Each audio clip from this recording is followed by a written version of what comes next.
With the Absolute DC Universe being a full year in at the time of recording this video, and the first 3 titles, Absolute's Batman, Superman, and Wonder Woman, hitting or about to hit their 13th issues, with the rest hitting issues 7 and 8, with Absolute Martian Manhunter, Absolute Flash, and Absolute Green Lantern, with a Green Arrow series on the way later this year. I figured before that drops, I would give you guys my ranking on the current 7 actual titles that are out right now under Absolute DC, with a brief summary of each comic, as well as my thoughts as to why I have some over the other and why I enjoy some more than others. But before we jump into this video, don't forget to like and subscribe and hit the notification bell for updates on future videos. Really helps and shows you guys enjoying to make here on the channel and shows you want to see more. And with that out of the way, let's jump right into the ranking. So at the bottom of the ranking at number 7, I don't know if I'll piss people off about this, and this kind of hurts me a bit too, I'm putting Absolute Flash. Well, I do really like the Absolute Flash, just like I like every other title under the Absolute DC banner. I do think that Absolute Flash, in my opinion, is the weakest in terms of storytelling so far. It's hitting its stride with us seeing more of what's going on with Project Olympus, the reasons for the experiment that led to Wally's powers, what's going on with Barry Allen, as well as the quote-unquote absolute rogues and the other experiments that are seemingly broke free at the night of Wally's accident. While the personal story of Wally, with his essential neglect with his father, or at least troubled relationship with his father due to his work, the passing of his mother, and having no real connection with either people his age or just even his own father, is interesting. But I do think I need to see more of this develop, because I do believe that Wally West, who is a great character in the mainline universe, needs a bit more time to start to open up and have more personal relationships or interactions with others to really flesh out his character and let that image of issue 2 of the potential of him being the hero known as the Flash, or this weird energy monstrosity. And there's also the potential of a potential extra dimensional thing with his powers, as I believe he doesn't have the actual Speed Force in this universe, and so with him having to learn these abilities on the fly adds for good storytelling. But right now I don't think it has enough for me to rank it higher than the rest.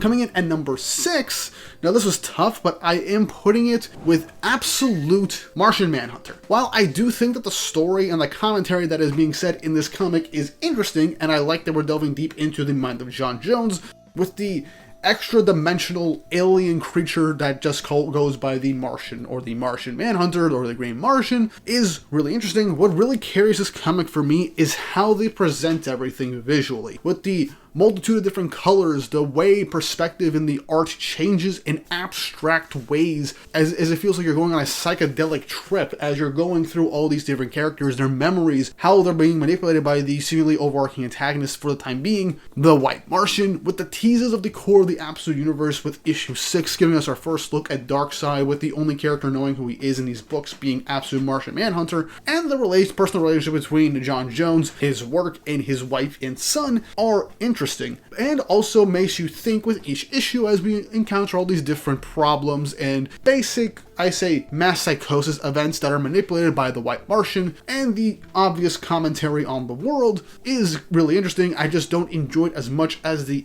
others, and I do think I have bias towards everything coming after this, but I will say the art makes reading this worth it and makes it fun. I do think once it expands a bit more, it will be higher on the list, because I do think that this book has the most potential out of any of these books, save for Absolute Green Lantern, which we'll get into in a second, because it has a unique way of storytelling and really cool artwork that really dives into the psychological nature of what this book is going to be about. I know I gave it high praises, but again, it comes down to my personal enjoyment, and while you can dive deep into this, I do think there is more to the story once it's given a bit more time. But if you rank it higher, I wouldn't blame you. It is still a great read. But coming in at number 5 on this list, and this was tough with number 5 and 4, but number 5, I'm going to put Absolute Evil.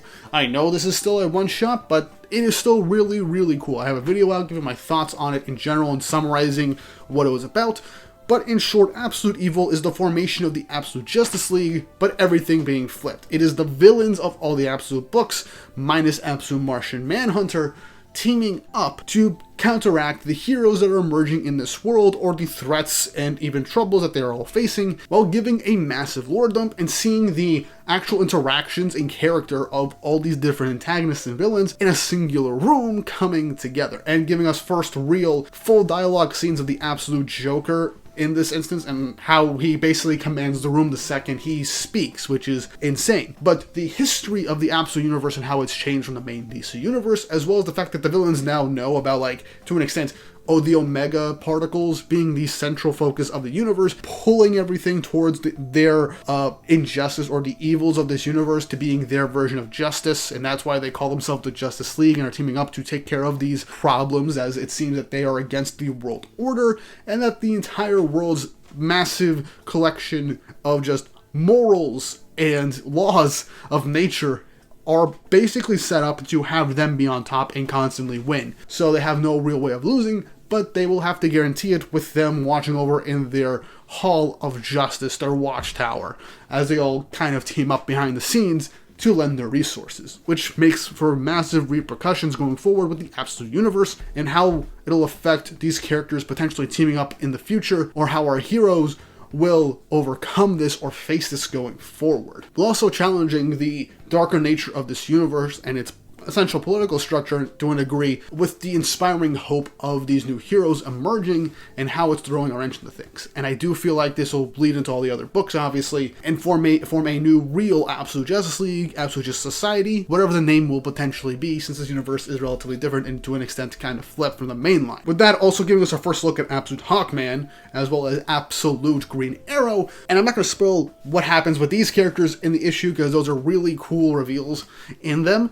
All I know is that I'm excited, intrigued to see what will happen with the Green Arrow miniseries moving forward. But now moving on to number 4 on this list, that is going to be Absolute Green Lantern. Now this one has me the most intrigued outside of, well, Absolute Martian Manhunter, as this book focuses more on the cosmic horror essence of things, as well as changing the emotional spectrum or the spectrum of light when it comes to the lanterns to a fundamental level, instead of it being just emotion, having it be states of mind and being, with the lowest seemingly being black, with the highest being gold, with then it being red, then green in between, with this universe's versions of the Black Lanterns being the Black Hands or the Black Stars being the antagonists, believing to be the highest of this light spectrum, while we deal with Joe Mullen as the main character of this book and the first real Green Lantern of Earth, with Hal Jordan being haunted and potentially overcome with the Black Hand due to the judgments of the Avensur. And the lore for the lanterns, the light spectrum, from these first 7 issues, while slow, with it being a drip-feed mystery of what happened in Evergreen when the titular Green Lantern appeared with Avensur and simply judged everybody in the town and have them disappearing, with Joe and Hal dealing with the aftermath of it and the potential repercussions with them being altered, with Joe now having the powers of the Green Lantern, is getting me very interested, especially with the tease of spoilers. I had to say this because it got me really, really hyped at the end of issue 7, so skip to the timestamp on screen to avoid this massive spoiler at the end of issue 7. But at the end of issue 7, we get the reveal of Absolute Sinestro, and he not only commands the power of the Black Light with the Black Hand, but also reached the Golden Light, the gold level of the spectrum, the highest ever, combining the lowest and the highest. And this seems very, very interesting to see, with Sinestro seemingly being the leader of the Dark Stars, the Black Stars, and the Black Hands, with the only other Yellow Lantern we have seen being John Stewart, who is still within the Green Lantern, now knowing about the circumstances of the universe and waiting for an evil version of Mogo, Absolute Mogo, to appear.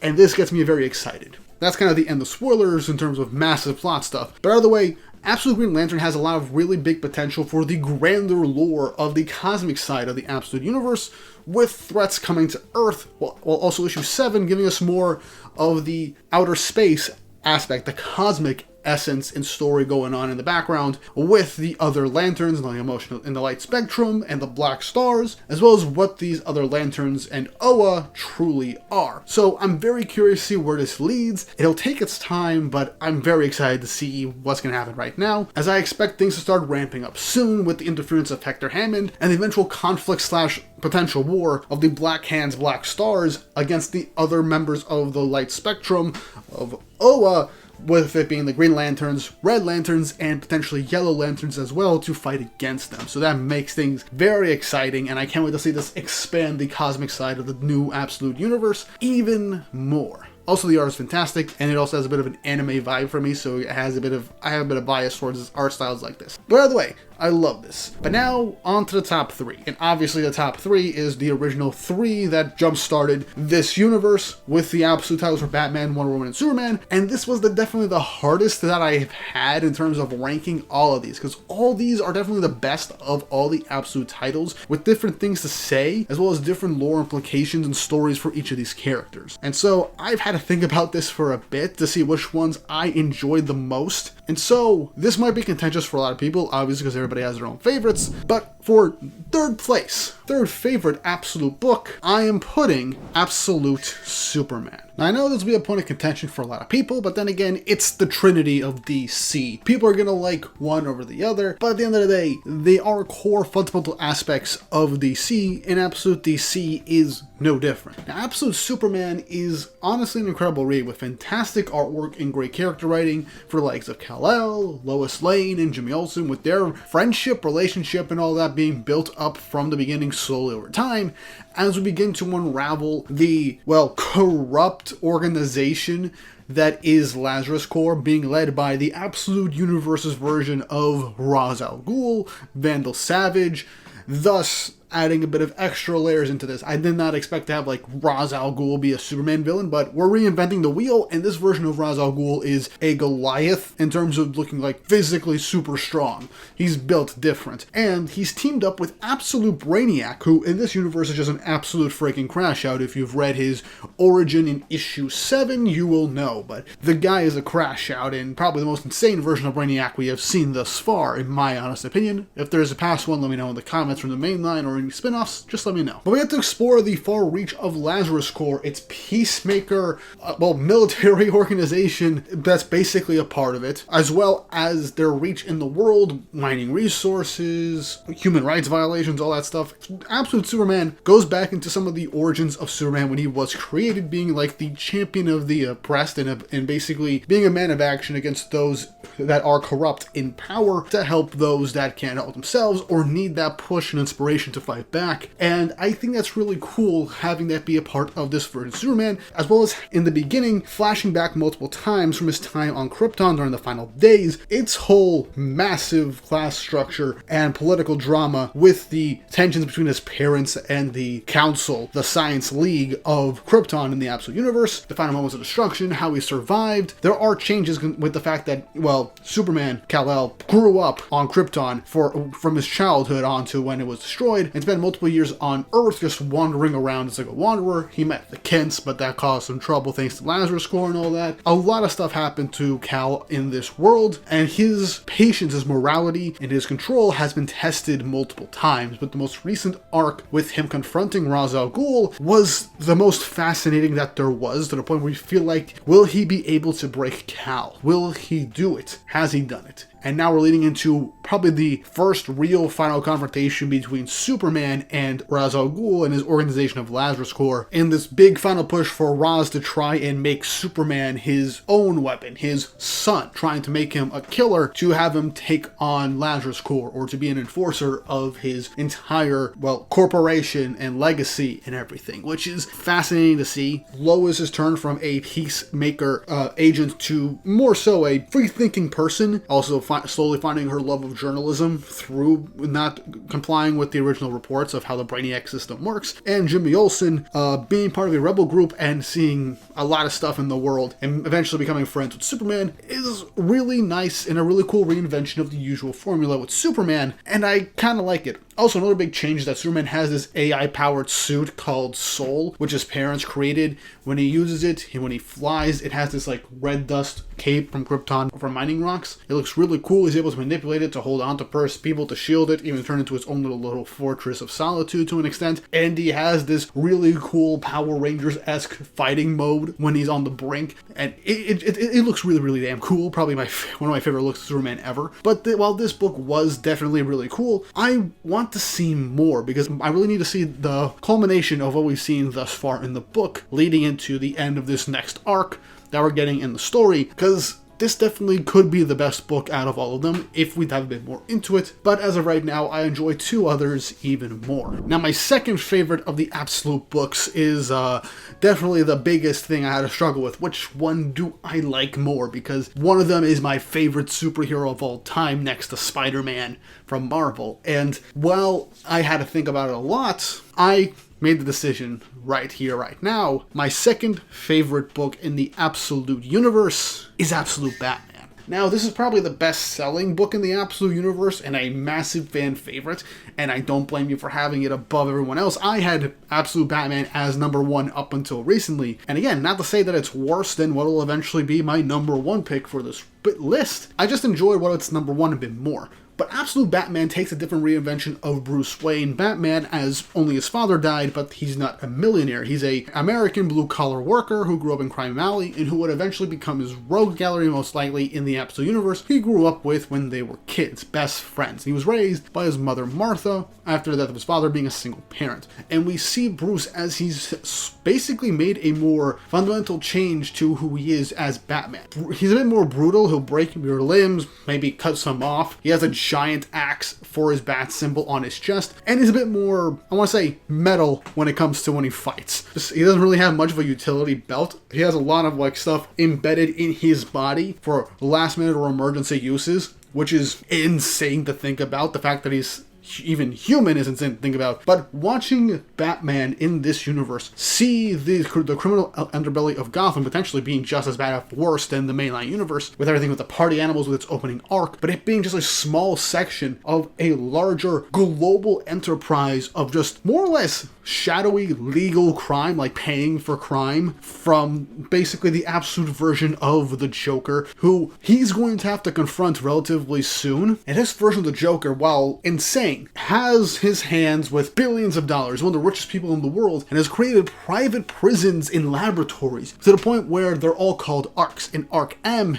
aka Arkham, is in Gotham City being built, but the underneath of it is basically a grotesque, nightmarish laboratory creating monstrosities from the citizens of Gotham City. One of which that we would eventually see come to Gotham after the defeat of Black Mask in the first opening arc is Absolute Bane, and this man is a nightmare. His initial design, when he was introduced in issue 9, is crazy enough. Batman is like 6'5", like 6'3", 6'5". Bane is like 9 feet tall, but that's without Venom. When he's injected with Venom, he is just like huge, like 12 feet tall. His thigh is the size of Batman's whole body. It is insane. He is strong, but he's still incredibly intelligent and a proficient fighter. He is definitely Absolute Batman's biggest threat to date, until he potentially fights the Joker or other members of his rogues gallery that will eventually be created. And we see after this interaction with Bane, we are slowly getting introduced to characters and transformations of characters that would potentially become his rogues gallery, future villains for him to potentially fight. And it is incredible. And we're leading up to a climax with a final fight for the next arc at the point of me recording with Batman versus Bane in this universe, and I am incredibly excited for it. The art,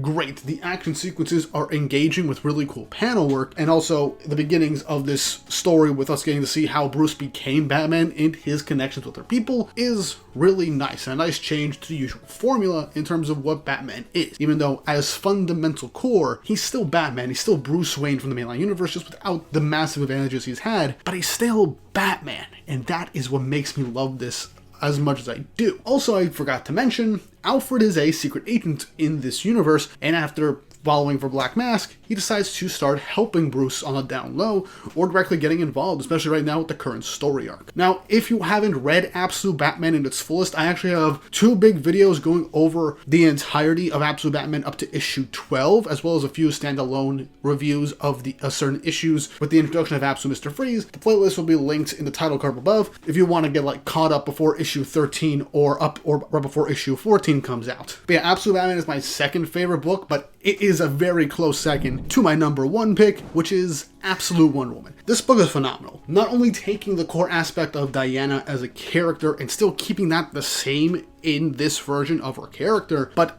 isolating her from what essentially helped her being raised. In the original universe, she was raised on Paradise Island, Themyscira, with other Amazons, being raised with other warriors. In this one, the Greek gods essentially created Diana to be a weapon, seemingly killed off or sealed away the other Amazons, and had Diana raised in hell by the sorceress Circe, the witch Circe, and so Diana grew up under Circe's watch as an actual mother and daughter. And Diana learned all types of magic, has multiple different types of lassos, like the Nemesis lasso, which makes you in pain with the number of sins you've committed, weighing you down, which is metal as hell. She also has a massive buster sword that with magic, she can literally grow to the size of a skyscraper and still swing the thing around. And also, did I mention that she flies around on a skeletal Pegasus that breathes fire? This version of Diana is cool and metal as all hell, which does help with my enjoyment. But what helps really dive me in is the art style of the comic that has basically been around for a little while now, since about issue 3 of the comic, and I actually think it's all the better for it. Now, don't get me wrong, all the different art styles from different artists from the beginning few issues to the arc when she was in Hades, which is about 2 to 3 issues, and currently are all very fitting. I think the current art style that we have right now kind of fits with the Greek mythology aspect of Diana, as well as how it's being presented. And the more emphasis on the Greek gods, why the Amazons are gone, and other aspects of Greek myth do make me feel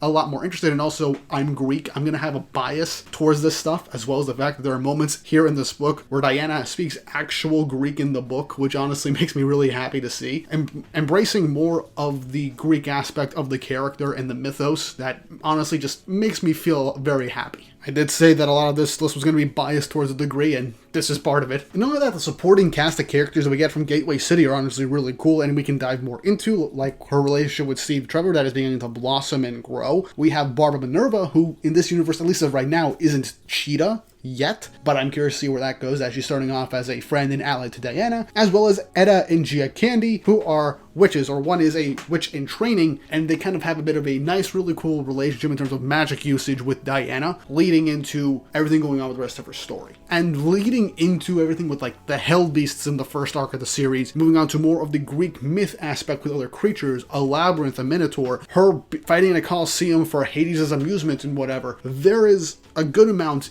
in these 12 issues that are out at the point of me recording this video that have me hooked and engaged. Diana as a character has always been interesting to me, and while I haven't read every single Wonder Woman book, I do hear from many comic fans that are more well-versed in Wonder Woman lore and just stories that she's kind of had a lot of ups and downs over the last couple of years in terms of stories with how they have her portrayed and the quality of the stories. But many unanimously agree that Absolute Wonder Woman kind of gets the core of the character, and that's kind of how I feel while reading this book. Diana is compassionate, hopeful, and inspirational, while also speaking her mind, and also knowing when there's going to be tough decisions to be made, but still tries to have that empathetic and understanding side to her when it comes to others. As life is something that she values, as we see when she was even young, to the point where she baffles the gods themselves with her decision making and her thought process. And I find that very cool and interesting. And that's kind of why I find this book to be my favorite so far when I really sit down and think about it. Because outside of Absolute Batman, Absolute Wonder Woman really gives me that core fundamental aspect of why people gravitate towards Wonder Woman. And despite the environment where she grew up with in the story is vastly different, she as a character, as a person, is basically the same as in the mainline universe, if not more consistent, at least for right now, since it's the same writer at this point. So that could obviously change, but that's the beauty of a new universe. You get to experiment a bit more, and while the core fundamentals of who she is as a person is the same, the environment and the stories around her are drastically different to